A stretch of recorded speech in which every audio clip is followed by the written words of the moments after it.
بسم الله الرحمن الرحيم إن الحمد لله نحمده ونستعينه ونستغفره من يهده الله فلا مضل له ومن يضلل فلا هادي له وأشهد أن لا إله إلا الله وحده لا شريك له وأشهد أن سيدنا ونبينا وحبيبنا وشفيعنا وقرة أعيننا محمدا عبده ورسوله صلی اللہ تبارک و تعالی علیہ وعلی آلہ واصحابہ وازواجہ وذریتہ وبارک وسلم تسلیما کثیرا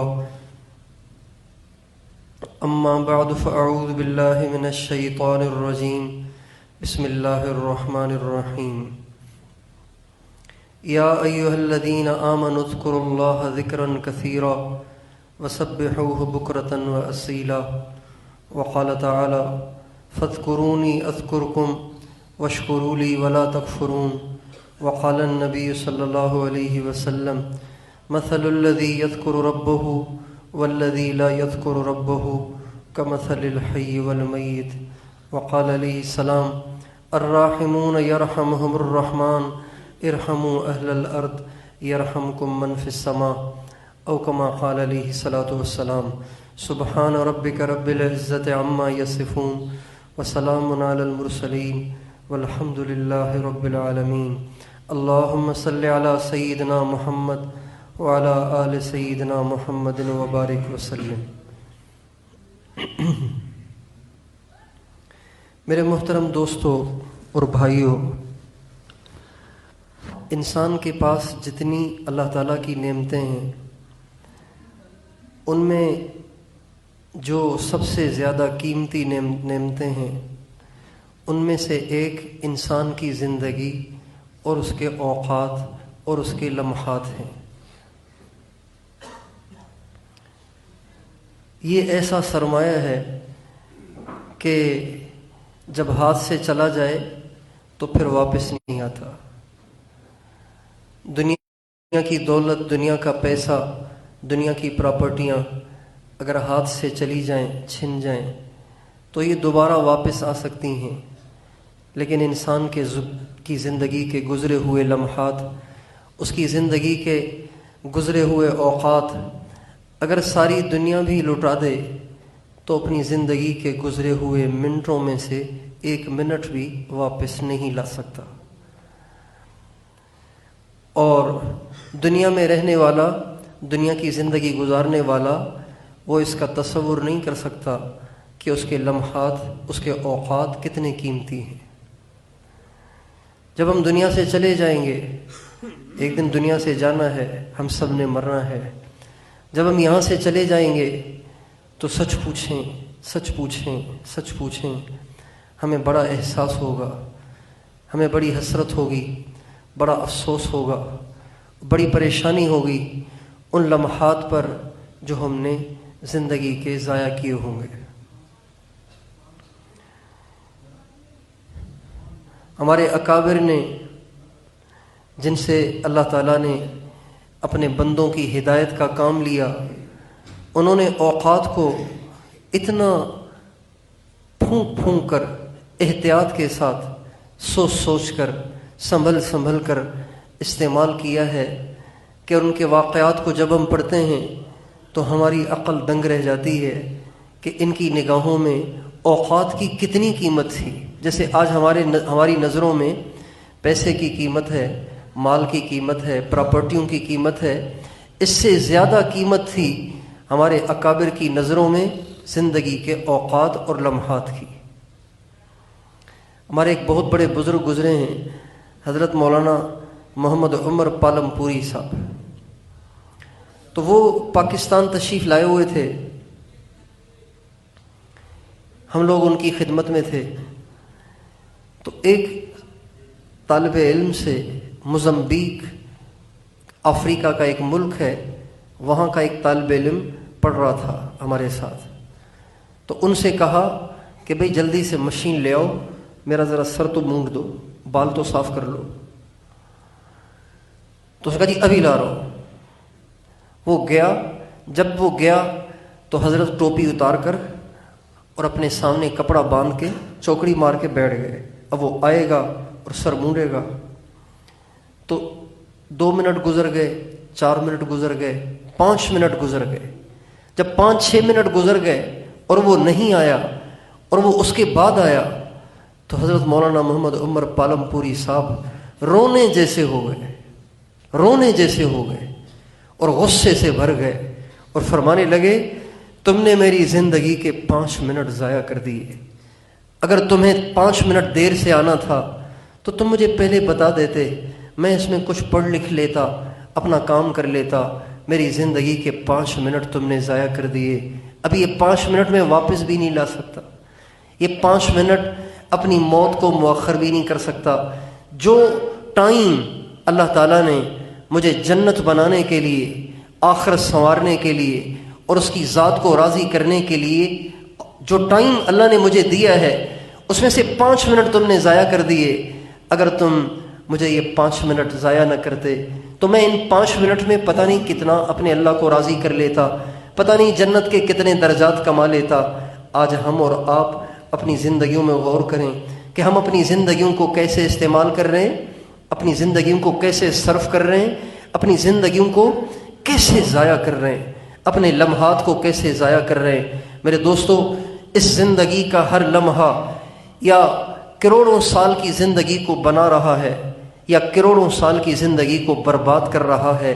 اگر یہ لمحے, اگر یہ اوقات اللہ کو راضی کرنے میں صرف ہو رہے ہیں,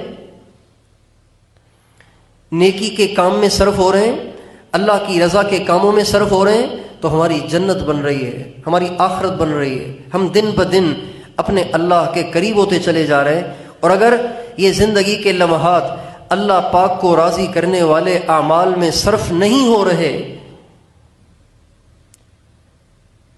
گناہ بھی نہیں ہو رہے لیکن ضائع ہو رہے ہیں, موبائل لے کے بیٹھے ہوئے ہیں, بس خواہ مخواہ کبھی واٹس ایپ پہ اس کو میسج کر رہے ہیں, کبھی اس کو میسج کر رہے ہیں, کبھی گروپ چیک کر رہے ہیں کہ اس گروپ میں آج کون کون سی خبریں آئی ہوئی ہیں, کون کون سی ایڈ آئی ہوئی ہے, کون کون سی ویڈیوز آئی ہوئی ہیں, کون کون سے کلپس آئے ہوئے ہیں. موبائل کو چیک کر رہے ہیں, فیس بک کو چیک کر رہے ہیں, کبھی ادھر جا رہے ہیں, کبھی ادھر جا رہے ہیں, کبھی اس سے گپیں لگا رہے ہیں, کبھی اس سے گپیں لگا رہے ہیں, کبھی ایسے ہی باہر نکل گئے, بازار میں گھوم لیے.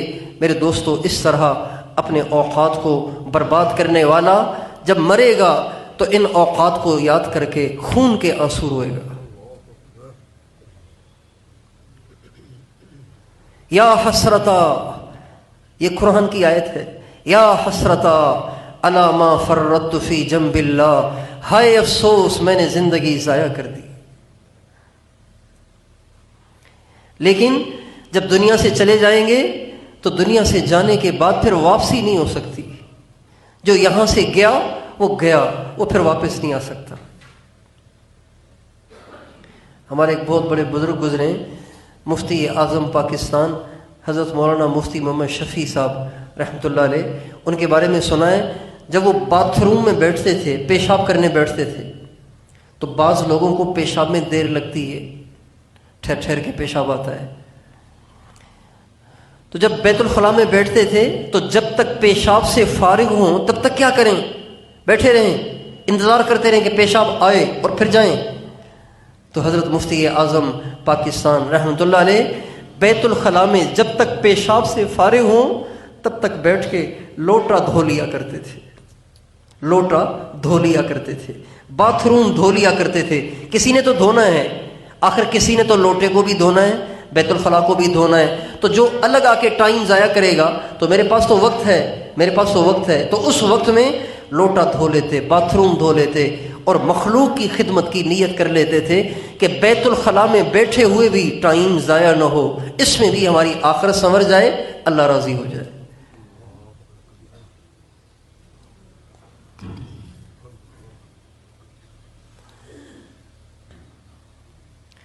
زندگی کے اوقات سونے سے زیادہ قیمتی ہیں, چاندی سے زیادہ قیمتی ہیں, ڈالروں سے زیادہ قیمتی ہیں, نوٹوں سے زیادہ قیمتی ہیں.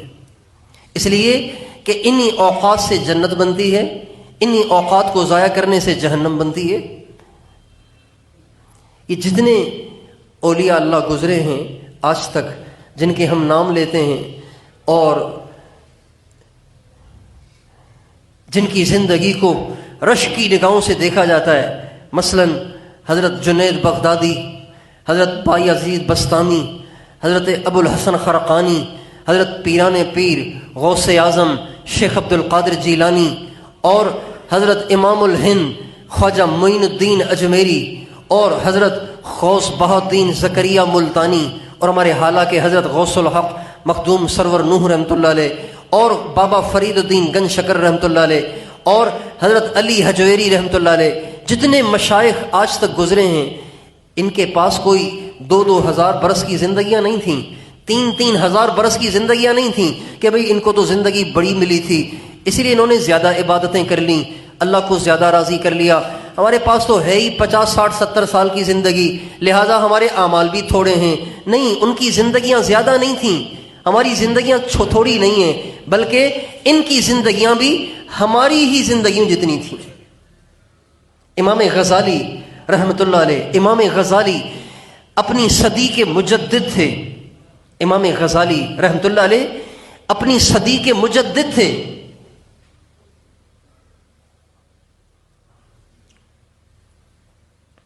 جب یونانیوں نے اسلام پہ دھاوا بولا اور اسلام کے بارے میں شک و شبہات پیدا کرنا شروع کر دیے، جیسے آج کل لبرل اور بے دین اور ملحد قسم کے لوگ ہماری نوجوان نسل کے اندر فیس بک کے ذریعے، یوٹیوب کے ذریعے اور کالجز میں، یونیورسٹیوں میں اسلام کے بارے میں شکوک اور شبہات پیدا کر رہے ہیں، اسی طرح حضرت امام غزالی کے زمانے میں، امام غزالی کے زمانے میں یونانیوں نے اسلام کے بارے میں عوام الناس کے اندر شکوک اور شبہات پیدا کرنا شروع کر دیے، فلسفے کے ذریعے، منطق کے ذریعے، علم کلام کے ذریعے سے عوام الناس میں اسلام کے بارے میں، اللہ کے بارے میں، اللہ کے نبی کے بارے میں شکوک و شبہات پیدا کرنا شروع کر دیے۔ اللہ نے امام غزالی کو کھڑا کیا، اللہ نے امام غزالی کو کھڑا کیا۔ انہوں نے تھوڑے سے عرصے میں ان سارے فلسفیوں، ان سارے منطقیوں اور ان سارے علم کلام کے ماہرین کو ایسی موت مارا کہ اللہ تعالیٰ نے ہمیشہ کے لیے ان کے فتنے کو دفن کر دیا، اور اللہ تعالیٰ نے ان کے ذریعے سے دوبارہ سے اسلام کو زندگی عطا فرمائی، اور ان کو زندگی 2-4 ہزار برس کی نہیں ملی تھی، 63 سال کی عمر میں ان کا انتقال ہوا۔ کتنی عمر میں؟ 63 سال۔ لیکن اپنی زندگی کے لمحات کو، اپنی زندگی کے اوقات کو انہوں نے ضائع نہیں کیا، ایک ایک منٹ کو انہوں نے قیمتی بنایا۔ 63 برس کی عمر، ساری دنیا میں ان کا ڈنکا بج گیا، ساری دنیا میں مٹتے اسلام کو انہوں نے دوبارہ سے زندہ کر دیا، اللہ نے ان کے ذریعے سے زندہ کر دیا۔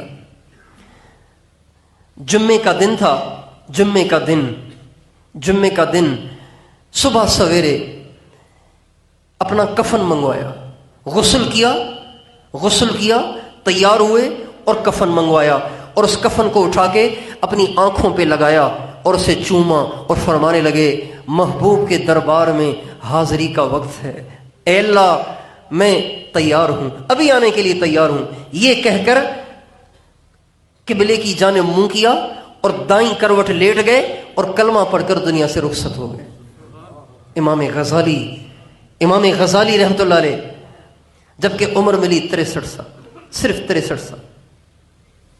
ہمارے تبلیغ کے بانی مولانا الیاس صاحب، جن کے ذریعے سے اللہ تعالیٰ نے ساری دنیا میں اسلام کے پیغام کو پہنچایا، کروڑوں لوگوں نے اپنے چہروں پہ داڑھیوں کو سجایا، کروڑوں انسانوں نے اپنے سروں پہ پگڑیاں سجائیں، اور لاکھوں بے پرد عورتوں نے پردہ کرنا شروع کیا اور بدکاری سے توبہ طائب ہوئے۔ ہزاروں فنکاروں نے، ایکٹروں نے، ڈانسروں نے ان کی محنت کے ذریعے سے توبہ کی اور برائیوں سے باز آئے اور ولی اللہ بن گئے، اللہ والے بن گئے، اللہ والے بن گئے۔ مولانا الیاس صاحب 1926 میں انہوں نے تبلیغ کا کام شروع کیا، 1926 میں، اور 1926 میں ان کی جو عمر تھی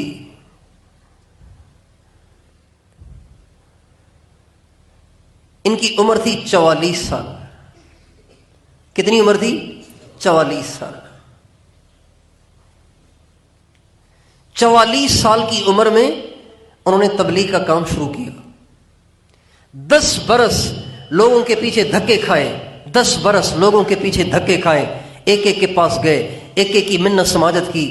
وہ پوچھتا کہ جی مولوی جی آپ کیا کہتے ہیں؟ میواتیوں پہ محنت شروع کی.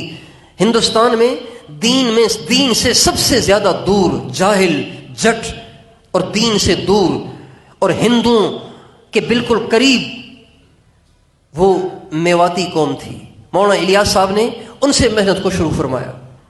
44 سال کی عمر تھی اور لوگوں کے پیچھے گشتیں کرنا شروع کی. لوگ مارتے تھے، دھکے دیتے تھے، برا بھلا کہتے تھے، مذاق اڑاتے تھے. تو اس زمانے کے علماء کہنے لگے کہ مولوی الیاس نے تو علم کو ذلیل کر دیا ہے کہ عالم ہو کر اور بزرگوں کی اولاد ہو کر وہ جاہل میواتیوں کے پاس جاتا ہے اور جا کے ان کی ماریں کھاتا ہے اور ان کی باتیں سنتا ہے اور ان کے دھکے کھاتا ہے. تو اس کو چاہیے کہ اپنی مسجد میں بیٹھ جائے اور چپ کے بیٹھ کے اللہ اللہ کرے. تو مولانا الیاس صاحب فرماتے تھے کہ ابو جہل نے میرے نبی کو کئی دفعہ مارا اور دوسرے کفار نے میرے نبی کو کئی دفعہ مارا، میرا نبی تو ابو جہل کی ماریں کھا کے ذلیل نہ ہوا، تو الیاس میواتیوں کی ماریں کھا کے کیسے ذلیل ہو جائے گا؟ بلکہ اللہ پاک کے لیے ماریں کھانے سے انسان ذلیل نہیں ہوتا، اللہ تعالیٰ اس کی عزت کو بڑھا دیتے ہیں. اللہ تعالیٰ اس کی عزت کو بڑھا دیتے ہیں. 1926 میں کام شروع کیا. 10 برس کی مسلسل محنت کے بعد 3 دن کی جماعت نکلی. 3 دن کی جماعت. 10 برس کی مسلسل محنت کے بعد 3 دن کی جماعت نکلی. اور 7-8 بوڑھے بیکار قسم کے جو گھروں میں بیٹھے ہوئے تھے اور تو کسی کام کے تھے نہیں، تو ان کے بچوں نے کہا، میواتیوں نے آپس میں کہا، او بھائی کوئی جماعت نکال کے اس مولوی کے حوالے کر دو ورنہ یہ تمہارے غم میں مر جائے گا. اتنا روتے تھے، اتنا تڑپتے تھے، ایسی منت اور زاری کرتے تھے کہ ان کو رحم آ گیا کہ بھئی 7-8 بوڑھے جو گھروں میں بیکار بیٹھے ہوئے ہوں وہ ان کے حوالے کر دو ورنہ یہ تمہارے غم میں مر جائے گا. چنانچہ 7-8 بڈھوں کی جو گھروں میں بیکار پڑے ہوئے تھے، جب ان کی جماعت نکل کے روانہ ہونے لگی تو مولانا الیاس صاحب فرمانے لگے انقلاب آ گیا، انقلاب آ گیا. کہنے والوں نے کہا 10 برس کے بعد 7-8 بوڑھے جو بیکار قسم کے گھروں میں پڑے ہوئے تھے وہ نکلے ہیں، آپ کہہ رہے ہیں انقلاب آ گیا. فرمانے لگے امت بیٹھی ہوئی تھی، میری 10 برس کے محنت کے بعد آج امت کھڑی ہو گئی ہے اور مجھے اللہ سے امید ہے کبھی یہ بیٹھے گی نہیں، ابھی یہ سلسلہ چلتا رہے گا. 36 میں جماعت نکلی 3 دن کی. 44 میں مولانا الیاس صاحب کا انتقال ہوا جبکہ ان کی عمر تھی صرف 63 سال. 63 برس کی عمر میں ایک ایسا امت کو دھکا لگا گئے، ایک امت کو ایسا دھکا لگا گئے، ایسا امت کو دھکا لگا گئے کہ 80 برس کے بعد بھی آج بھی ہزاروں لوگ اللہ کے راستے میں در بدر پھر رہے ہیں. یہ 63 سال کی محنت کا نتیجہ ہے. 63 برس کی عمر. ان کے بیٹے مولانا یوسف صاحب، مولانا یوسف کاندھیلوی رحمۃ اللہ علیہ، یہ تبلیغ کے موافق نہیں تھے، تبلیغ کے موافق نہیں تھے، تبلیغ کے موافق نہیں تھے. ان کے اوپر پڑھنے پڑھانے کا جنون تھا، کتابوں کے کیڑے تھے، ہر وقت کتابوں میں لگے رہتے تھے، ہر وقت کتابوں میں گھسے رہتے تھے. علم کا ایک جنون تھا جو ان کو سوار تھا.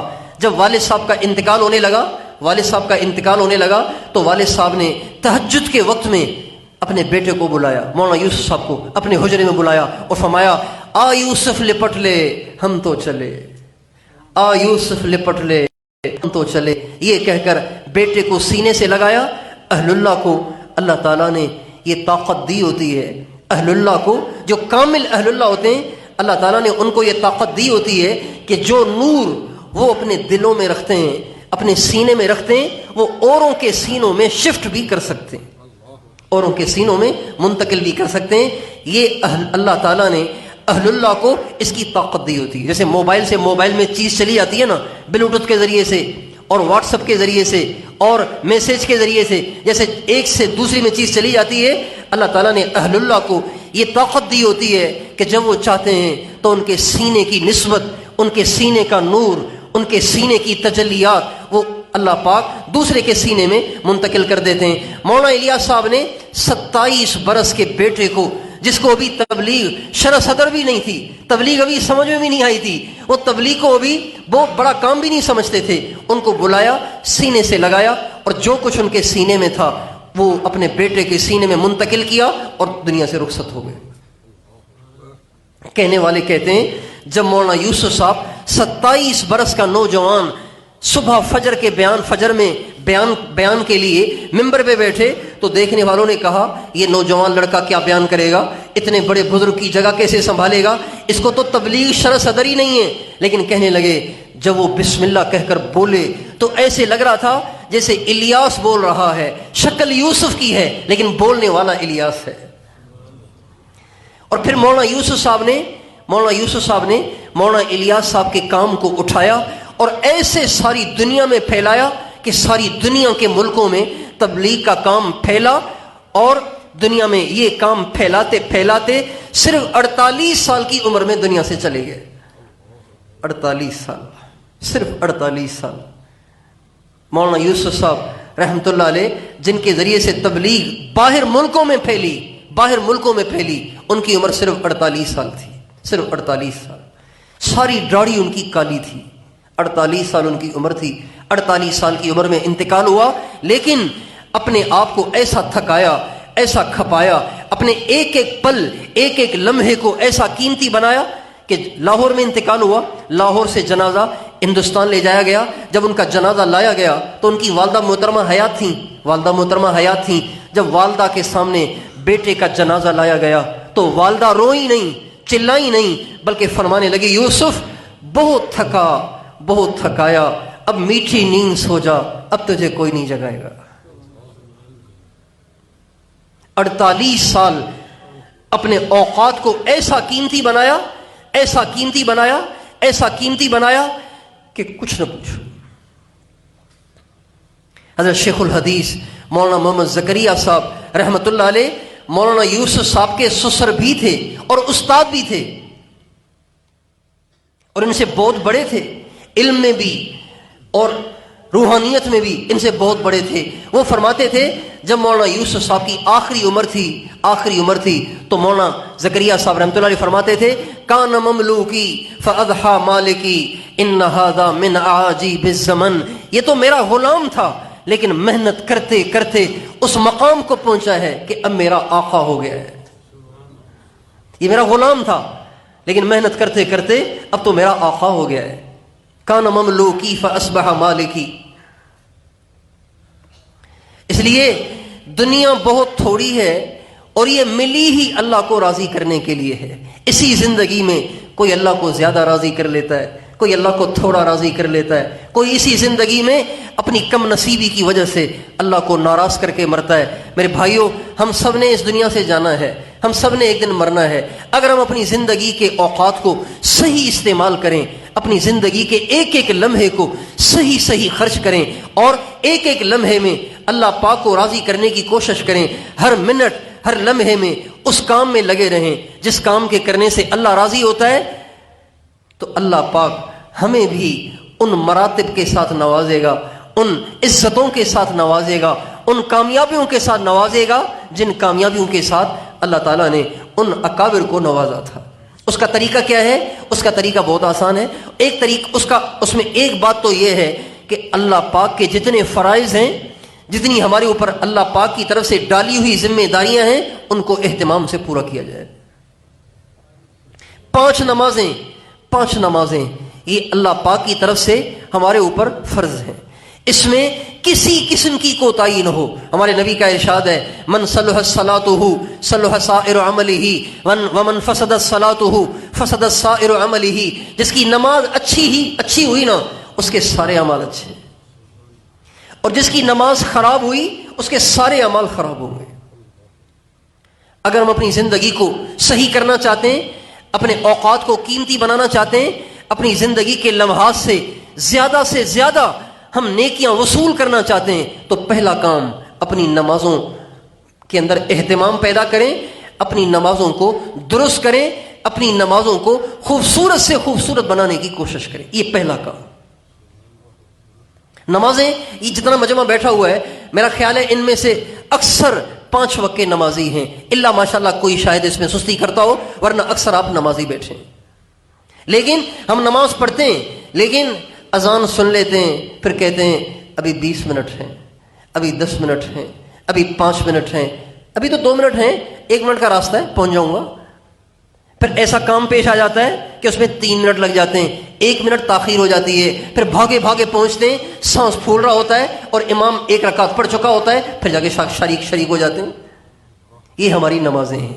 پکے نمازیوں کی نمازوں کا بھی حال یہ ہے کہ وہ نماز سے پہلے مسجد میں نہیں آتے، نماز کھڑی ہو جائے پھر بھاگے بھاگے نماز میں شریک ہوتے ہیں.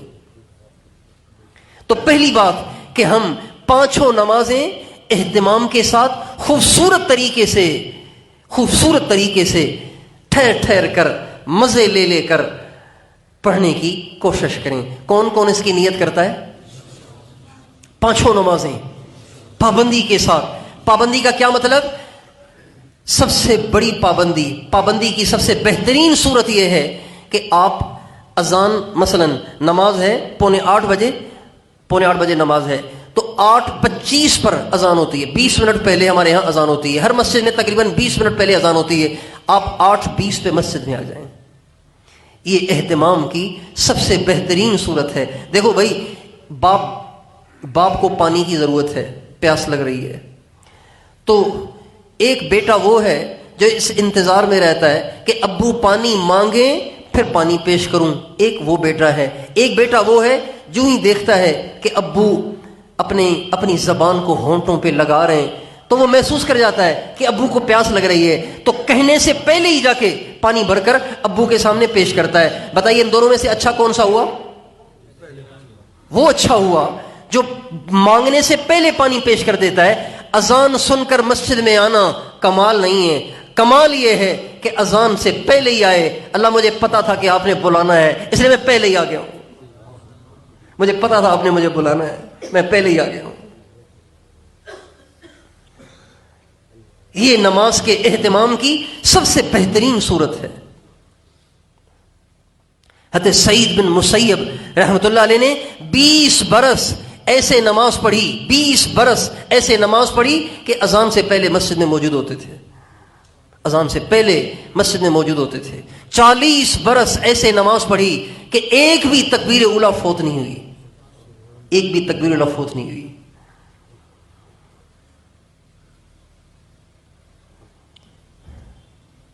اللہ کرے ہمیں اس کا چسکا لگ جائے، نماز کا انتظار رہے. اللہ کب موقع آئے گا، کب وقت آئے گا، تجھے سجدہ کرنے کو جی کر رہا ہے، کب وقت آئے گا. ابھی کتنا ٹائم ہے بھائی، نماز میں کتنی دیر ہے ابھی؟ اچھا ابھی تو بہت ٹائم ہے، پتہ نہیں وقت ہی نہیں گزر رہا. ابھی تو حال یہ ہے کہ جب اذان سنتے یار ابھی تو نماز پڑھ کے آئے تھے پھر اذان ہو گئی. ابھی تو حال یہ ہو رہا ہے. اللہ کرے وہ حال ہو جائے کہ ہم گھڑی دیکھیں، ابھی نماز میں اتنی دیر ہے. اتنی دیر کیوں ہو رہی ہے؟ یہ گھڑی کیوں نہیں چل رہی؟ اس گھڑی کو کیا ہو گیا ہے؟ یہ کیوں نہیں تیز چل رہی؟ تاکہ نماز کا وقت آئے اور جا کے اپنا ماتھا اپنے مالک کے قدموں میں رکھو. اذا ما دعا داعیکم قمت مسرعا مجیبا لمولا جل لیس له مثل. اے اللہ جب تیرا پکارنے والا مجھے پکارتا ہے میں بے قرار ہو جاتا ہوں اور بھاگتا ہوں تیرے در کی طرف.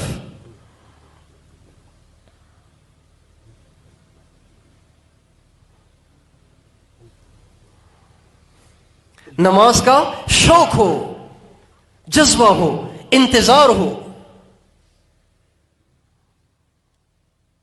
ہمارے نبی کا ارشاد ہے جو آدمی نماز سے پہلے آ کر مسجد میں نماز کے انتظار میں بیٹھ جاتا ہے، اس کو بیٹھا ہوا ہے، کچھ نہیں کر رہا، نہ قرآن پڑھ رہا ہے، نہ ذکر کر رہا ہے، نہ مراقبہ کر رہا ہے، نہ سنتیں پڑھ رہا ہے، کچھ بھی نہیں کر رہا، صرف بیٹھا ہوا ہے کہ ابھی 5 منٹ رہتے ہیں پھر نماز پڑھوں گا. خالی بیٹھے رہنے سے ہمارے نبی نے فرمایا اس کو مکمل نماز پڑھنے کا اجر مل رہا ہوتا ہے. نماز سے پہلے آنے پہ، نماز سے پہلے آ کر نماز کا انتظار کرنے پر نماز پڑھنے کا اجر مل رہا ہوتا ہے. اور جب نماز پڑھنے کے بعد اپنی جگہ پہ بیٹھا رہتا ہے، ہمارے نبی کا ارشاد ہے ایک فرشتہ دعا کرتا رہتا ہے، اللہم اغفر لہ ورحمہ، اے اللہ اس کے گناہوں کو معاف فرما، اس پہ اپنی رحمت کو نازل فرما۔ جو آدمی اپنی نماز پڑھ کر اپنی جگہ بیٹھا رہے، وہاں سے اٹھ کے جائے نہیں، وہاں سے اٹھ کے جائے نہیں، بیٹھا ہوا ہے، نماز کے بعد بھی 10 منٹ بیٹھا ہوا ہے، 15 منٹ بیٹھا ہوا ہے، ذکر کر رہا ہے، تلاوت کر رہا ہے، مراقبہ کر رہا ہے، یا ویسے ہی بیٹھا ہوا ہے، مسجد سے باہر جانے کو دل نہیں کر رہا، بیٹھا ہوا ہے۔ ہمارے نبی کا ارشاد ہے نماز پڑھنے والا جب تک نماز کی جگہ بیٹھا رہے گا، فرشتہ اس کے لیے بخشش کی بھی دعا کرے گا، رحمت کی بھی دعا کرے گا۔ تو سب سے پہلا کام، اگر ہم اپنی زندگیوں کو قیمتی بنانا چاہتے ہیں، اس سے زیادہ فائدہ وصول کرنا چاہتے ہیں اور اپنی آخرت کو سنوارنا چاہتے ہیں، اللہ کو راضی کرنا چاہتے ہیں، اپنی زندگی سے اپنی آخرت کو سنوارنا چاہتے ہیں، تو سب سے پہلا کام اپنی فرض نمازوں کو ٹھیک کریں۔ اپنی فرض نمازوں میں اہتمام لانے کی کوشش کریں۔ اذان سے پہلے مسجد میں آئیں، نہیں تو پھر اذان سننے کے بعد پھر تاخیر مت کیا کریں۔ بھائی اذان سننے کے بعد پھر تاخیر مت کیا کریں۔ اللہ بلا رہا ہے اور یہ کہہ رہا ہے اللہ میاں کھانا کھا رہا ہوں، آ جاتا ہوں تھوڑی دیر میں، اللہ میاں پانی پی رہا ہوں، اللہ میاں میں نے پیشاب کرنا ہے، وہ پیشاب پہلے کر لیتے، اذان سے پہلے پیشاب کر لیتے، اللہ میاں مجھے کپڑے بدلنے ہیں، بھائی تم پہلے کپڑے بدل دیتے۔ اذان ہو جائے، حی علی الصلاۃ، آؤ نماز کی طرف، حی علی الفلاح، آؤ کامیابی کی طرف۔ اب جو کامیابی کی طرف بلایا جا رہا ہے، جو نہیں آ رہا تو وہ کامیاب ہو رہا ہے ناکام ہو رہا ہے؟ آپ سے پوچھتا ہوں، جو کامیابی کی طرف بلایا جا رہا ہے، جس کو کامیابی کی طرف بلایا جا رہا ہے اور وہ اس میں تاخیر کر رہا ہے، تو وہ کس میں تاخیر کر رہا ہے؟ کامیابی میں تاخیر کر رہا ہے۔ اللہ کرے اس کا ماحول بن جائے، اس کی فضا بن جائے، اذان ہوتے ہی مسجد کی طرف۔ جنہوں نے حج عمرہ کیا ہوگا انہوں نے دیکھا ہوگا کہ بیت اللہ شریف کی جب اذان شروع ہوتی ہے تو بس سڑکوں پہ لوگ ہی لوگ ہوتے ہیں، بھری ہوتی ہیں، جیسے ایک کوئی بہت بڑا دریا ہے لوگوں کا جو بیت اللہ کی طرف بہا جا رہا ہے۔ حی علی الصلاۃ، آؤ نماز کی طرف، حی علی الفلاح، آؤ کامیابی کی طرف۔ جب اللہ پاک کا بلاوا ہو رہا ہے پھر آپ کس کام میں لگے ہوئے ہیں؟ ادھورے چھوڑ کر، بیچ میں چھوڑ کر، چائے کا کپ لیا ہوا ہے، ہونٹوں پہ رکھا ہوا ہے، ابھی ایک ہی گھونٹ لیا ہے، اللہ اکبر کی اذان آ گئی ہے، بھائیو چائے کو رکھ دیں اور سیدھے مسجد میں آئیں۔ اللہ دیکھے گا کہ میرے بندے نے میری حاضری کے لیے چائے کو قربان کیا، اللہ کتنا راضی ہوگا۔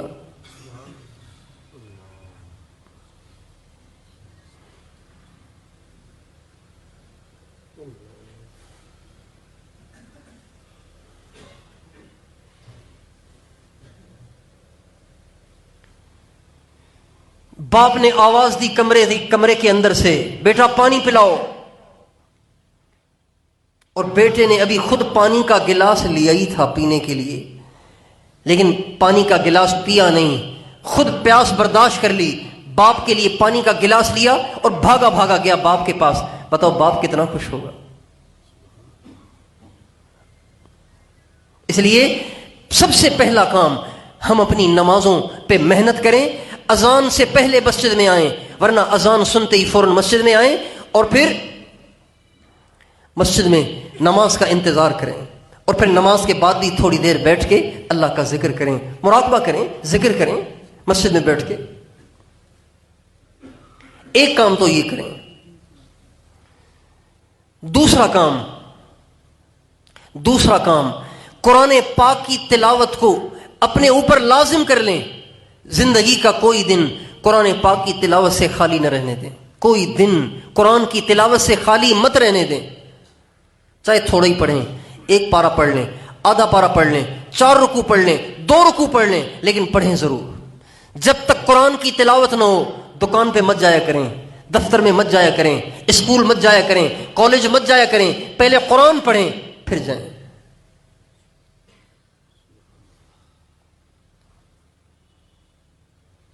علاج کے طور پہ عرض کر رہا ہوں، علاج کے طور پر جو کرے گا اس کو فائدہ ہوگا، جو نہیں کرے گا اس کو فائدہ نہیں ہوگا۔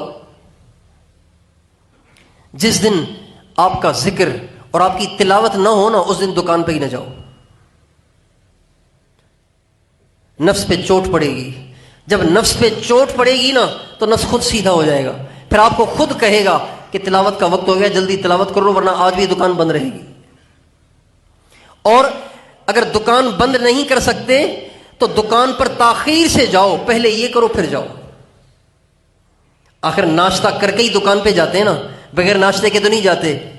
ایسے ہی روزانہ قرآن پاک کی تلاوت کا اہتمام کریں، چاہے 2-4 رکوع ہی کریں. یہ 2 کام ہو گئے. تیسرا کام، اپنے لیے اللہ کا تھوڑا سا ذکر متعین کر لیں. اللہ کا ذکر، ایک ذکر ہے چلتے پھرتے، وہ بھی کرنا ہے، وہ بھی کرنا ہے. اس کے علاوہ یکسوئی کے ساتھ بیٹھ کر تنہائی میں اللہ پاک کی محبت میں ڈوب کر، اللہ کی یاد میں ڈوب کر تھوڑی دیر اللہ کا ذکر کریں. فجر کی نماز، تلاوت، ذکر، درود شریف، استغفار، جب تک یہ کام آپ کے نہ ہوں نہ دفتر جائیں نہ دکان پہ جائیں. ہمارے بزرگوں نے اس بات کی گارنٹی دی ہے، اگر یہ کام آپ کر کے پھر دکان پہ جائیں گے نا، لکھوا کے لے لیں، آپ کی دکان میں برکت. سارا دن آپ ہر ٹینشن سے بچے رہیں گے، کوئی آپ کو ٹینشن نہیں آئے گی، کوئی آپ پہ پریشانی نہیں آئے گی.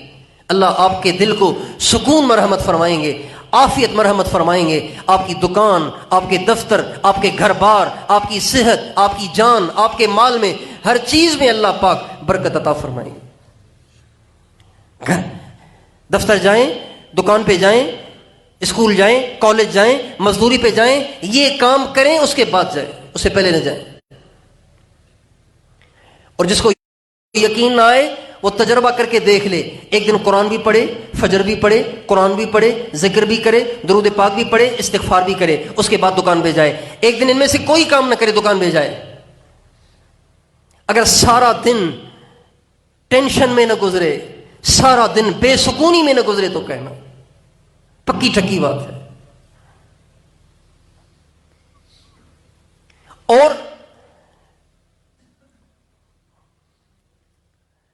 ایک کام یہ کریں کہ ہمیشہ کے لیے اپنے اوپر نرمی کو لازم کر لیں. ہمیشہ اپنے اوپر نرمی کو لازم کر لیں. ہمارے نبی ایک دفعہ تشریف فرما تھے، ایک یہودی آیا ہمارے نبی سے ملنے کے لیے. تو یہودی بڑے چالاک ہوتے ہیں، بڑے خبیث ہوتے ہیں، بڑے چالاک ہوتے ہیں، بڑے چکر باز ہوتے ہیں.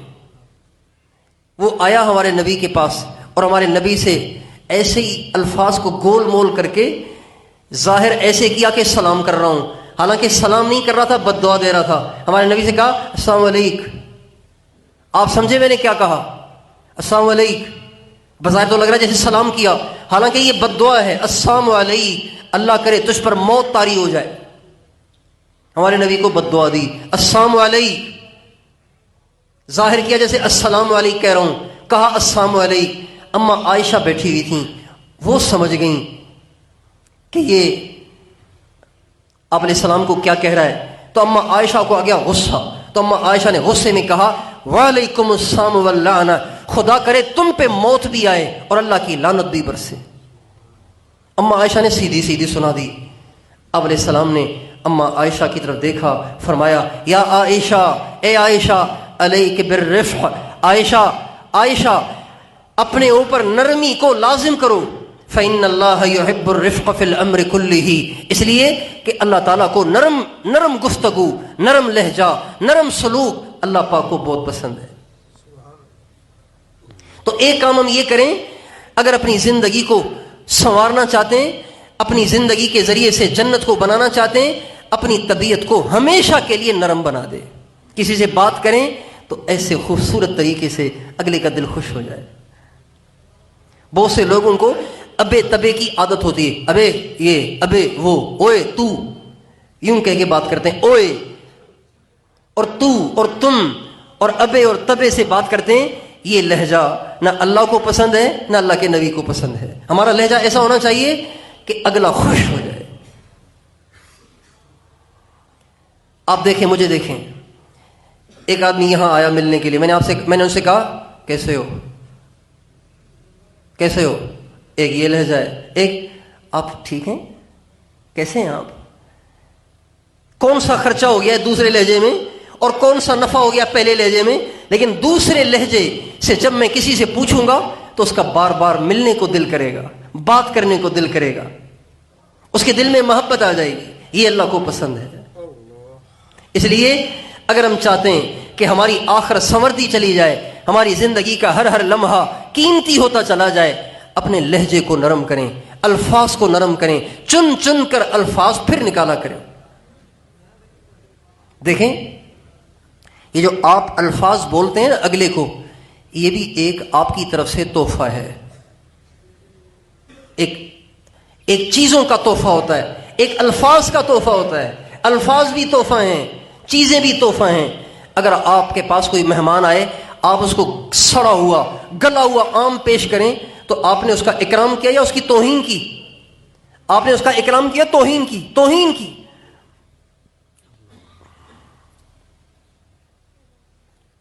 تو جیسے ہم اپنے مہمان، ہر انسان کا اکرام اس چیز کے ذریعے سے کرتے ہیں جو چیز خوبصورت سمجھتے ہیں، مناسب سمجھتے ہیں، اچھی سمجھتے ہیں، ایسے ہی جب کبھی کسی سے بات کریں تو الفاظ کا بھی انتخاب کریں۔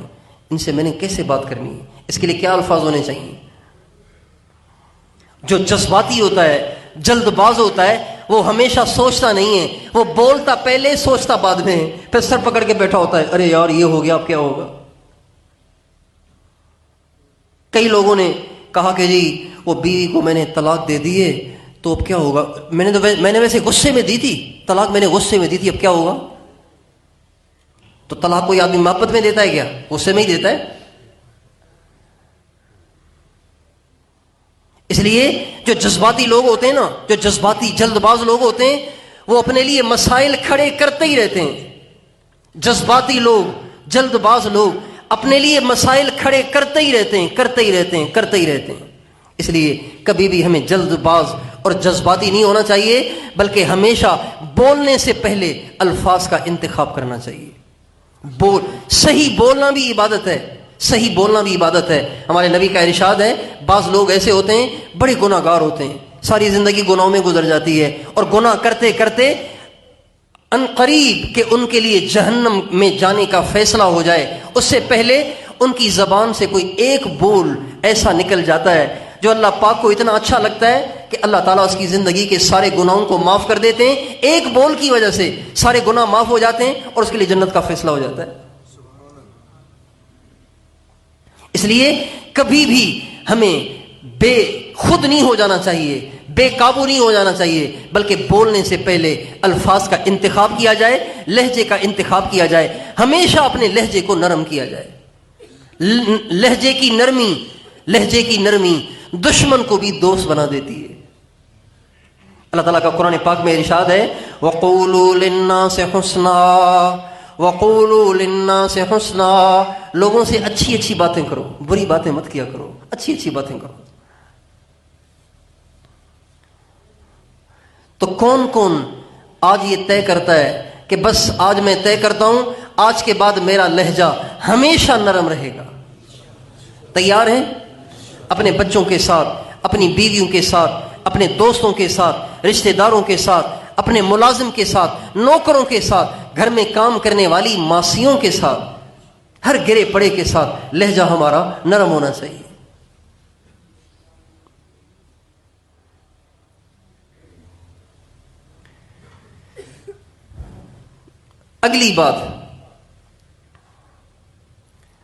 اگلی بات یہ کہ ہر وقت چلتے ہوئے، بیٹھے ہوئے، لیٹے ہوئے، دکان میں ہوں، دفتر میں ہوں، گھر میں ہوں، بازار میں ہوں، مسجد میں ہوں، مدرسے میں ہوں، سڑک پہ ہوں، ڈرائیونگ کر رہے ہوں، گاڑی چلا رہے ہوں، موٹر سائیکل چلا رہے ہوں، یہاں تک کہ باتھ روم میں ہوں، پیشاب کر رہے ہوں، نہا رہے ہوں، ان تمام اوقات میں اس بات کی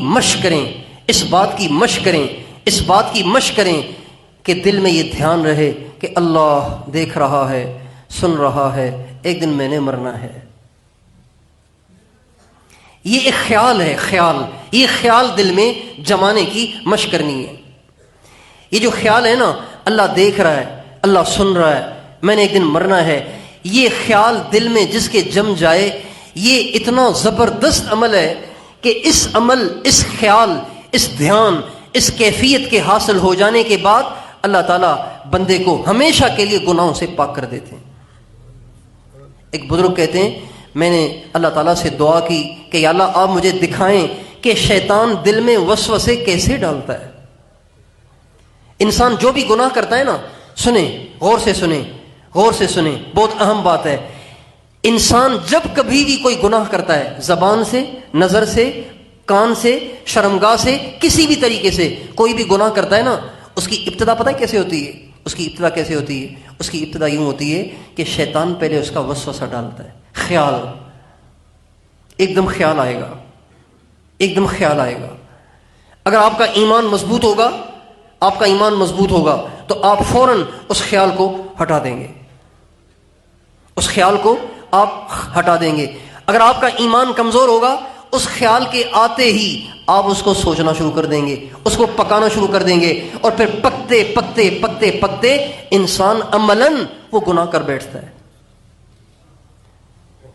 لیکن پہلی دفعہ گناہ کرنے کا ارادہ نہیں ہوتا، پہلے وسوسہ آتا ہے۔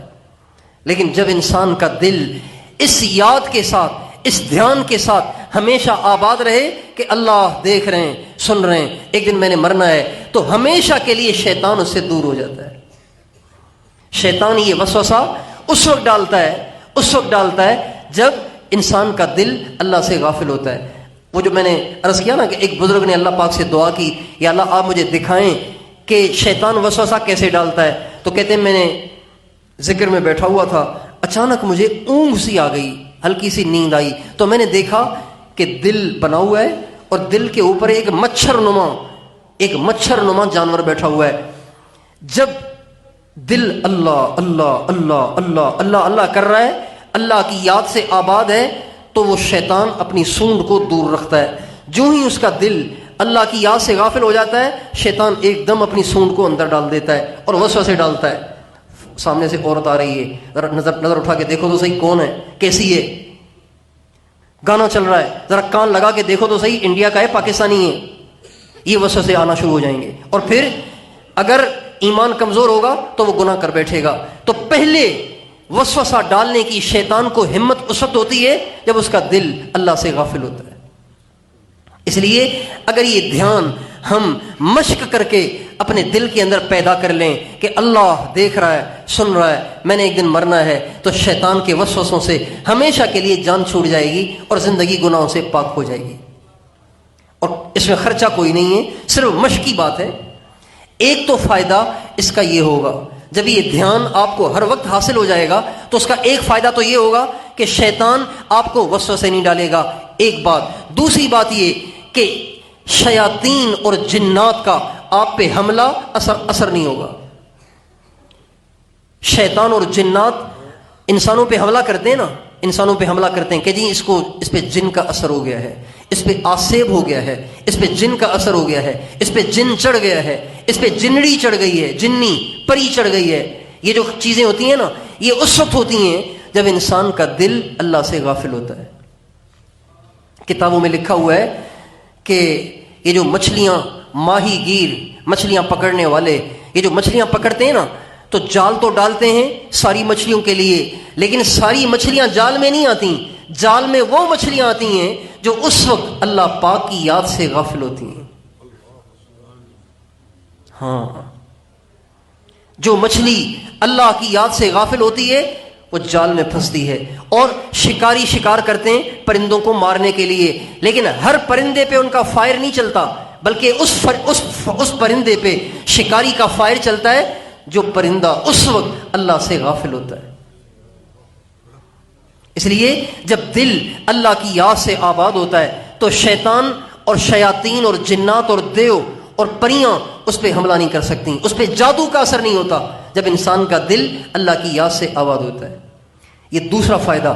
تیسرا فائدہ اس کا یہ ہوتا ہے کہ جب انسان کے دل میں یہ دھیان ہو، اللہ دیکھ رہا ہے، سن رہا ہے، ایک دن میں نے مرنا ہے، اللہ پاک اس کو ایک ہیبت اور رعب اور دبدبا دے دیتے ہیں جس کی وجہ سے لوگ ان سے ڈرتے ہیں، لوگ ان سے بچتے ہیں، لوگ ان کا کچھ بگاڑ نہیں پاتے۔ موسیٰ علیہ السلام اور ہارون علیہ السلام جب فرعون کو دعوت دینے کے لیے جانے لگے تو موسیٰ علیہ السلام، ہارون علیہ السلام نے اللہ تعالیٰ سے کہا ربنا اننا نخاف ان یفرط علینا او ان یطغی، اے اللہ آپ ہمیں ایسے فرعون کے پاس بھیج رہے ہیں جس نے 80,000 بچے ماؤں کی گودوں سے چھین کے ذبح کر دیے، تو وہ تو ہمیں بھی ذبح کر دے گا، آپ ایسے ظالم کے پاس ہمیں بھیج رہے ہیں تو ہماری حفاظت کا کوئی انتظام تو کریں۔ تو اللہ تعالیٰ نے فرمایا اے موسیٰ اذهبا، اے موسیٰ تم بھی جاؤ اور ہارون بھی جاؤ، اور ہارون بھی جائے، اور اس دھیان کے ساتھ جاؤ، اس تصور کے ساتھ جاؤ کہ اننی معکما اسمع و ارا، میں تمہارے ساتھ ہوں، میں دیکھ بھی رہا ہوں، سن بھی رہا ہوں۔ جب اس دھیان کے ساتھ تم جاؤ گے وہ تمہارا کچھ بھی نہیں بگاڑ سکتا۔ چنانچہ موسیٰ علیہ السلام جب اس دھیان کے ساتھ گئے، اللہ میرے ساتھ ہے، اللہ مجھے دیکھ رہا ہے، اللہ میری بات کو سن رہا ہے، جب اس دھیان کے ساتھ گئے تو فرعون اتنا بڑا خدائی کا دعوے دار موسیٰ علیہ السلام، ہارون علیہ السلام کو دیکھا تو ایک دم ڈر گیا اور کچھ کر ہی نہیں سکا۔ حالانکہ اگر وہ کسی آدمی کو اشارہ کرتا تو اسی وقت دونوں حضرات کو شہید کر دیا جاتا، لیکن اس کو مجال نہیں ہوئی موسیٰ علیہ السلام ہارون علیہ السلام کو شہید کرنے کی، اس لیے کہ موسیٰ علیہ السلام اور ہارون علیہ السلام اللہ پاک کے دھیان سے سرشار تھے۔ اور یہ عمل ایسا ہے کہ یہ ہر وقت کیا جا سکتا ہے۔ آپ بیت الخلاء میں بیٹھے ہوئے ہیں، قرآن نہیں پڑھ سکتے، ذکر نہیں کر سکتے، نماز نہیں پڑھ سکتے، بیت الخلاء میں بیٹھے ہوئے ہیں، لیکن اس دھیان کے ساتھ وہاں بھی بیٹھ کر اپنے آپ کو عبادت میں شمار کروا سکتے ہیں۔ تو کیا خیال ہے ان ساری باتوں کی پابندی کریں گے انشاءاللہ؟ کتنی آسان سی باتیں، 5 نمازیں صحیح طریقے سے پڑھنے کی کوشش کریں، روزانہ قرآن پاک کی تھوڑی سی تلاوت، اللہ کا تھوڑا سا ذکر کر لیا کریں، اللہ کے نبی پہ درود شریف پڑھ لیا کریں، آدھا پون گھنٹہ ان اعمال میں لگا کے اس کے بعد اپنے کام میں چلے جایا کریں، اور ہر وقت چلتے پھرتے اپنے دل میں یہ دھیان رکھیں اللہ دیکھ رہا ہے، سن رہا ہے، ایک دن میں نے مرنا ہے، خدائے پاک کی قسم دنیا کی مصیبتوں سے بھی آپ بچے رہیں گے اور آخرت میں بھی آپ کو ہر لمحے کے عوض میں اللہ پاک انعام عطا فرمائے گا۔ اور اپنے لہجے کو ہمیشہ نرم رکھیں، کسی سے لڑیں نہیں، کسی سے مناظرہ نہ کریں، کسی سے بحث مباحثہ نہ کریں، بلکہ سب کے ساتھ اچھا سلوک کریں۔ ہم سب کے ہاں کئی قسم کے لہجے ہم نے رکھے ہوئے ہیں۔ پیسے والے کے لیے الگ لہجہ ہے، غریب کے لیے الگ لہجہ ہے، چھوٹے کے لیے الگ لہجہ ہے، بڑے کے لیے الگ لہجہ ہے، دوست کے لیے الگ لہجہ ہے، دشمن کے لیے الگ لہجہ ہے۔ بھائی اتنے سارے لہجے کیوں لیے پھر رہے ہیں؟ ایک ہی لہجہ رکھیں، حضور والا لہجہ رکھیں۔ 6 قسم کے لہجے رکھے ہوئے ہیں، 6 قسم کے رویے رکھے ہوئے ہیں۔ 6 قسم کے رویوں کی کیا ضرورت ہے؟ یہ بھی تو ایک بوجھ ہے۔ ایک ہی رویہ، ایک ہی لہجہ، ایک ہی انداز، ایک ہی سلوک، وہ ہے جو سرکار دو عالم صلی اللہ علیہ وسلم نے سب کے ساتھ کیا ہے۔ ابھی بیان ختم ہوگا نا تو آپ سارے آئیں گے ہاتھ ملانے کے لیے، اب اچھے طریقے سے ہاتھ ملائیں گے۔ اگر ایک مجمع میں سے کوئی دیہاتی آئے اور آ کے میرے کندھے کو پکڑ کے ہلائے اور کہے مولوی صاحب اتنا تکبر نہ کرو، مجھ سے بھی ہاتھ ملاؤ، تو بتائیے میری شکل بدل جائے گی کہ نہیں بدل جائے گی؟ بدل جائے گی۔ میرا مسکراتا چہرہ ایک دم غصے سے لال ہو جائے گا۔ لیکن سرکار دو عالم صلی اللہ علیہ وسلم صحابہ کے ساتھ موجود ہیں۔ ایک دیہاتی آیا، اس نے آپ کی چادر کو پکڑا، یہ چادر کو پکڑا اور اس زور سے کھینچا کہ حدیث میں آتا ہے ہمارے نبی کے گلے پہ خراش آ گیا، ہمارے نبی کے گلے پہ خراش آ گئی، گردن چھل گئی اور چادر پھٹ گئی۔ وہ دیہاتی اتنا طاقتور تھا کہ اس کے کھینچنے سے ہمارے نبی کی چادر پھٹ گئی اور گردن مبارک چھل گئی، اور پھر بڑے بدتمیزی کے لہجے میں ہمارے نبی سے کہنے لگا یا محمد، اے محمد، یہ اتنا سارا جو مال تیرے پاس غنیمت کا آیا ہوا ہے یہ تیرے باپ کا نہیں ہے، اللہ کا ہے، تیرے باپ کا نہیں ہے، اللہ کا ہے۔ اب بتائیں کتنی گندی باتیں ہیں، کتنا گندا اور کتنا غلیظ لہجہ ہے، کتنی اس میں بدتمیزی اور بے ادبی بھری ہوئی ہے، لیکن ہمارے نبی نے کچھ نہیں کہا۔ آپ اس کی طرف دیکھ کے مسکرائے اور آپ نے فرمایا بے شک یہ مال سارا میرے اللہ کا ہے، میرے باپ کا نہیں ہے، میرے اللہ کا ہے۔ پھر آپ نے فرمایا اس کے اونٹ کو غلے سے بھر دو، اس کے اونٹ کو غلے سے بھر دو۔ تو ہمارا لہجہ سب کے ساتھ ایک ہونا چاہیے۔ ایسا آدمی دوستوں میں تو دوستوں میں، دشمنوں میں بھی محبوب ہو جاتا ہے۔ تو کیا خیال ہے، آپ سارے اپنے لہجے کو ہمیشہ نرم، اپنے سلوک کو ہمیشہ نرم رکھنے کے لیے تیار ہیں؟ کون کون تیار ہے؟ ہمیشہ نرم رکھیں گے نا؟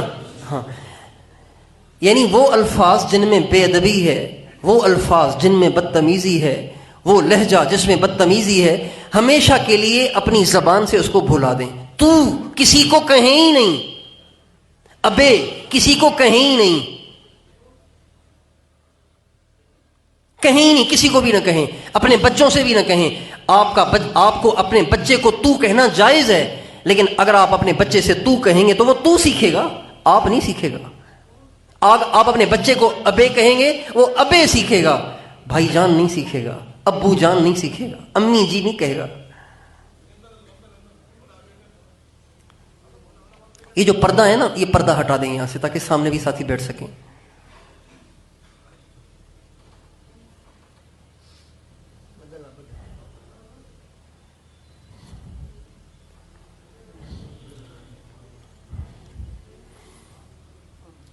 تو بھائی جتنی باتیں میں نے عرض کی ہیں نا، ان ساری باتوں میں سب سے مشکل بات یہ آخری والی ہے۔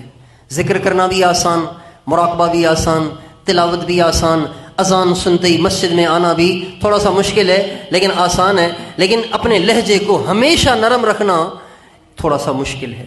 عادتیں خراب ہیں، تربیت ہماری ہوئی نہیں ہے، تو اس کی ہم تھوڑی سی مشق کریں گے، اور جب کبھی بھی آپ کی زبان سے تو نکل جائے، تم نکل جائے، ابے نکل جائے، تو فوراً اللہ سے معافی مانگیں اور آئندہ نہ کرنے کی نیت کریں۔ تیار ہیں انشاءاللہ؟ اللہ تعالیٰ مجھے بھی اس کی توفیق عطا فرمائے۔